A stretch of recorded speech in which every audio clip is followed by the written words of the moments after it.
Could you just, for people in England and America who are not familiar with the Mulligan Inquiry, could you just explain what that is?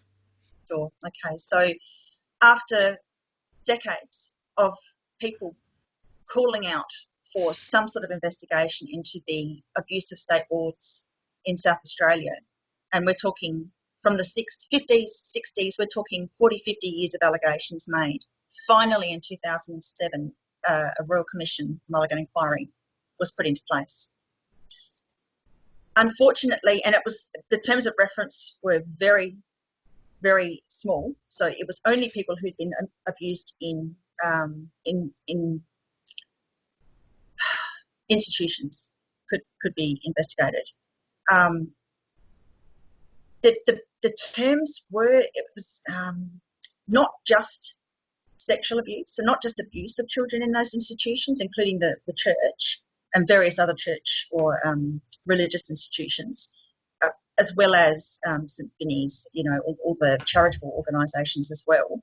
But it was also an inquiry into the large numbers of deaths of children during that period between the 50s and when the inquiry took place, whose death certificates were shown, even though they were children, the death certificates' reasons for death were natural causes. I mean, you can't have that with children. There were approximately 100 children's death certificates that had to be investigated. There were at least 8 deaths that were definitely not natural causes and needed to be investigated further. You cannot find any information about it, though. Although the Mulligan Inquiry findings were released, there's an 80-year suppression order on much of the information in there, so you can only get little snippets. And Michael Atkinson, our ex-Attorney General, was the person who signed off to institute that 80-year suppression order. And you've got to wonder, an 80-year suppression order can only service the abusers. It doesn't help anybody else. There was a Senator Heffernan who spoke about this in Parliament, not necessarily the Mulligan Inquiry, but about all of the abuses that happened to children and how the suppression orders were there purely to protect the pedophiles. And still nothing was done. He put his life on the line for no reason, really. I believe that the Mulligan Inquiry was purely an investigation of all the people who dared to make allegations. And I would really like to see the statistics on how many of those people who came forward to the Mulligan Inquiry and professed suicidal thoughts, how many of those then had assisted suicides? Because I believe that was the whole point of it, to gather as much information as possible, to get those that were most vulnerable to be shut up. Did your mother stay with your father until he died? Did your father have other female partners? And if so, did they participate in the abuse as well? Well, very good question. So my mother left my father when I was 13, left me with him. My sister, closest in age, stayed for about a month and then she left as well, so I was left alone with him. My nieces and my other sister came to live with us for a short period, but it was only a short period. Then he introduced me to what would later be his third wife. I have to be very careful what I say here because she was a very powerful woman. She worked at Deakin University. She was head of psychology there. Like I said, I was being mentored into a psychology position. Let's just say I don't like her at all. Very dreadful memories of that woman. I'll put it that way. I also have a number of her cards and letters which really put her in a very bad light.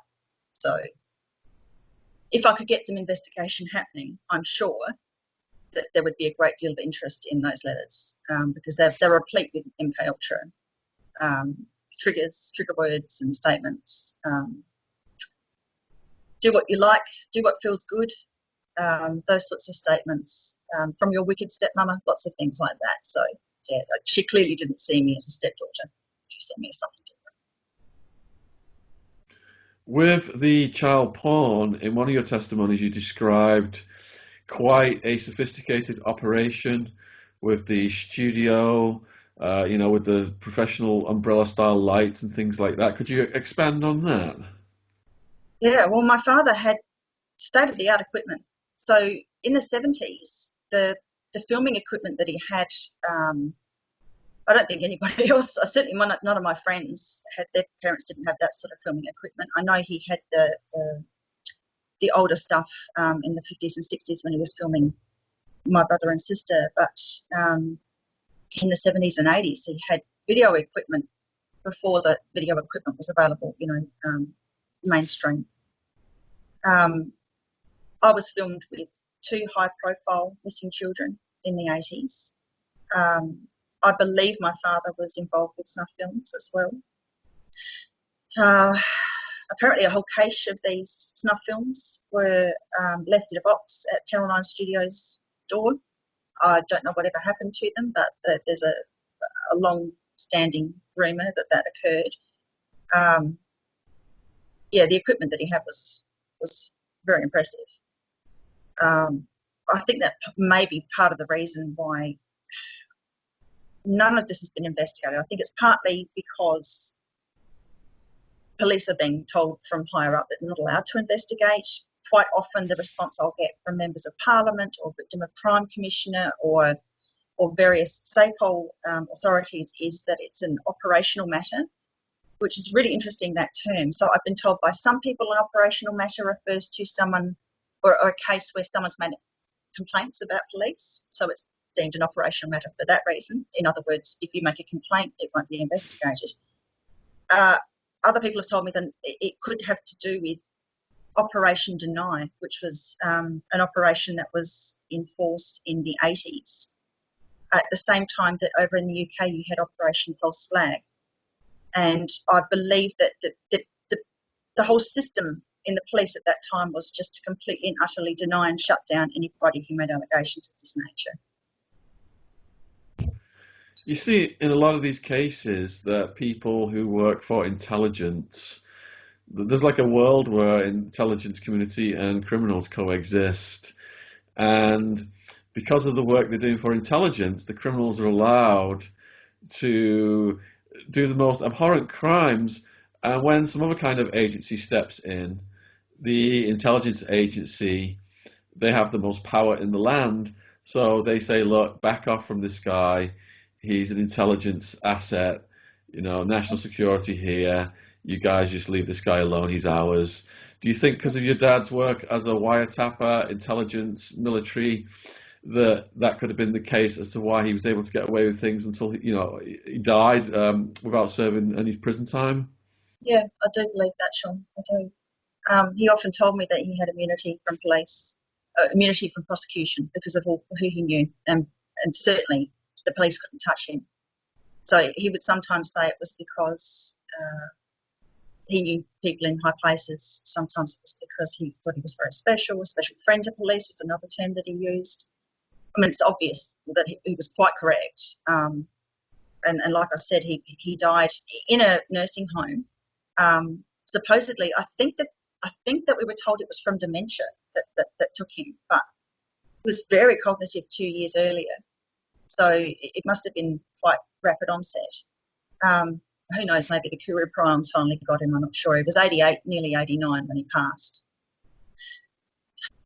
And interestingly, the night that my father passed away, which just coincidentally happened to be my dead sister Claire's birthday, anniversary of her birth, 13th of June, that night, one of my brothers, not Andrew, the other one, decided that he was going to light all these bonfires at the property, Stansbury. And people who were witness to the bonfires said it smelt like burning flesh and hair. So I think, I don't know what was going through his mind. He was interviewed the next day very briefly and he said it was just timber. It didn't smell like timber, according to the journalists who were around the property at that time. And apparently, according to the nursing home nurse who was looking after my father at that time, my father passed. Just before my father passed, he asked that this brother go and see him. The brother went and saw him. My father passed away, and my brother went straight back to the property and lit these fires. So, hundreds of kids going missing. I'm not familiar with Australian TV. Has there been any programs or coverage of this over the years? Very little, very little. So you get With the Beaumont case, there would be coverage every year on the Australia Day, because that's when they went missing. It was a very big high-profile case because there were 3 children missing from the one family, really tragic. It seems to me that became like this money-making exercise for the media and for various writers who've written about the case over and over and over again and made probably quite a substantial profit from it. Anybody who speaks up about the Beaumont children gets absolutely destroyed because apparently we're doing it for money. I've never been paid for any of my interviews, and I never will be, and neither have my siblings. But all these writers and the media that make money from it, that's fine. That's fine according to the status quo. Children. There's between 20 and 25,000 children go missing in Australia each year, which is a very high number given we've only got a 27 million population. Only a very small number are ever actually reported about. So you've got your few high-profile cases that will get out in the media, like the Beaumont case, like Richard Kelvin, but the others I just kept quiet. And those poor families, I can't imagine how hard that must be for them because they don't even get any coverage. It's like their child just means nothing. For a long time, it was the state wards that were being abused and cult members' children that they would give up for abuse, and the odd abducted child. Nowadays, it's the Department of Child Protection that takes the children away. So we have a child protection minister in South Australia who has no rights and no power over children. She's an elected official that has absolutely no power, but she's the child protection minister. All her powers were taken away in October of 2018 and given to the chief executive of the Department of Child Protection, Kathy Taylor. During 2019, I wrote a multitude of letters regarding a child that's being abused by at least one of my abusers in the same area where I grew up. So the ring is still operating. Despite everything that I've done to try and expose them, they still operate. And during that time, all of the ministers and all of the people in authority that I wrote to in 2019 did not know or did not inform me that the child protection minister that they were channeling me off to with my allegations and my information no longer had any power. So how can you protect anybody in a state where you don't even have an elected official to look after the children? It's this Department of Child Protection chief executive, and I've written to her on many occasions and never get a response. So it's a horrific situation.